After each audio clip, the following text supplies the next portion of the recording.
வணக்கம் நேயர்களே. பார்த்தேன், ரசித்தேன், படித்தேனுக்கு உங்களை அன்புடன் வரவேற்பது சுதா ஆழ்வான்.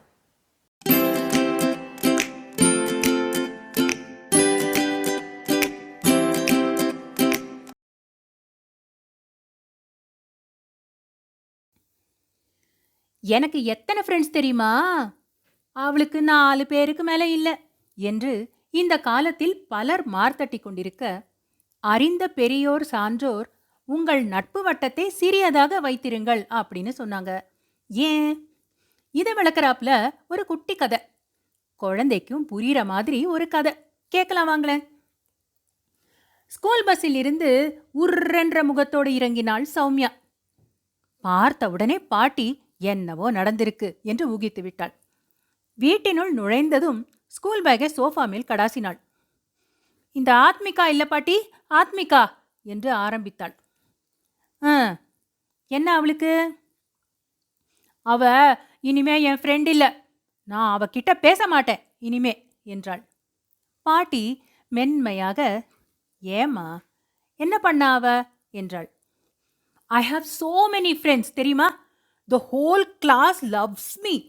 ஆனா அந்த ஸ்ருதிகா only is good பாட்டி. ஆத்மிகா bad.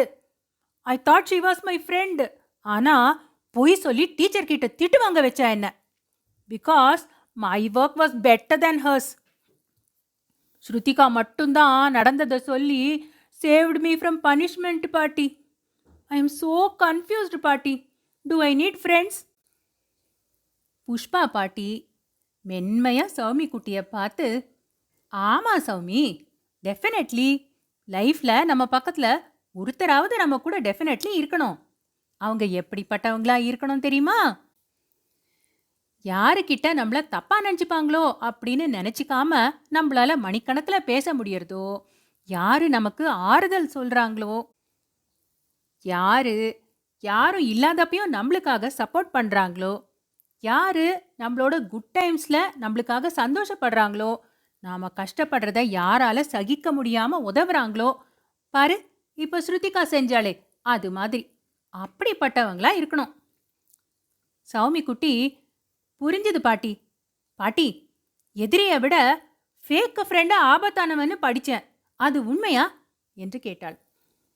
ஆமாம் கண்ணு, உன் எனிமே யாருன்னு உனக்கு தெரிஞ்சாதானே நீ அவங்கள உன் கிட்ட நெருங்க விட மாட்ட.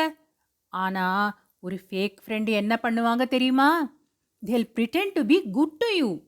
உன்னோட வீக்னஸ், சீக்ரெட்ஸ், ட்ரீம்ஸ் எல்லாத்தையும் தெரிஞ்சுப்பாங்க. அதை வச்சு தேவைப்பட்டப்போ நம்மளை கொலைக்கவோ முதுகில் குத்தவோ அவங்களுக்கு தெரியும். இப்போ ஆத்மிகா செஞ்சாலே அது மாதிரி. சௌமி குட்டி மேலும் கேட்டா, அச்சிச்சோ பாட்டி, கேட்கவே பயமா இருக்கே. இந்த ஃபேக் ஃப்ரெண்ட்ஸை நான் எப்படி பாட்டி அவாய்ட் பண்ணுறது? புஷ்பா பாட்டி கொஞ்ச நேரம் நிறுத்தி விட்டு யோசிச்சாங்க. பிறகு கேட்டாங்க, தங்கம், ஒரு சின்ன தோட்டத்துக்கும் ஃபாரஸ்ட்டுக்கும் கம்பேர் பண்ணா பாம்பும் தேளும் எதிலடா அதிகம்? சாமி குட்டி பளிச்சுன்னு, நிச்சயமா ஃபாரஸ்ட் தான் பாட்டி அப்படின்னு சொன்னா. புஷ்பா பாட்டி லேசா புன்னகைச்சிட்டு சொன்னாங்க, குட். உன் ஃப்ரெண்ட் சர்க்கிளை ஒரு குட்டி கார்டன் போல வச்சிருந்தேன்னா பாம்பு தேளை பற்றி நீ கவலைப்பட வேண்டியதில்லை தானே. Less friends, less problems, less confusion. நான் கூட சின்னவளா இருந்தப்போ எனக்கு பெரிய ஃப்ரெண்ட் சர்க்கிள் இருந்தது. ஆனால் என்னோட வயசும் எக்ஸ்பீரியன்ஸும் ஏற ஏற என்னோட ஃப்ரெண்ட் சர்க்கிள்ஸ் சின்னதாயிட்டே வந்துடுச்சு. அந்த எக்ஸ்பீரியன்ஸை வச்சு தான் சொல்கிறேன் சௌமி, பழகிற எல்லாருமே ஃப்ரெண்ட்ஸ் அப்படின்னு நினைக்கக்கூடாதுடா கண்ணம்மா. நம்மளுக்கு அக்வைண்டன்சஸ் நிறைய பேர் இருந்தாலும் நாம் நம்புகிற உண்மையாக நம்மளுக்கு பிடிச்ச ஃப்ரெண்ட்ஸு கையளவு தான் இருப்பாங்க. ஃபேக் ஃப்ரெண்ட்ஸ் அப்படிங்கிற ட்ராப்பில் நீ மாட்டாமல் இருக்கணும்னா உன்னோட ஃப்ரெண்ட்ஸு சர்க்கிளை மைண்ட்ஃபுல்லாக சின்னதாக வச்சுக்கோ. எத்தனை ஃப்ரெண்ட்ஸு இருக்காங்கன்றது முக்கியம் இல்லைடா Soumi, how many true friends அப்படிங்கிறது தான் மேட்டர்ஸ்.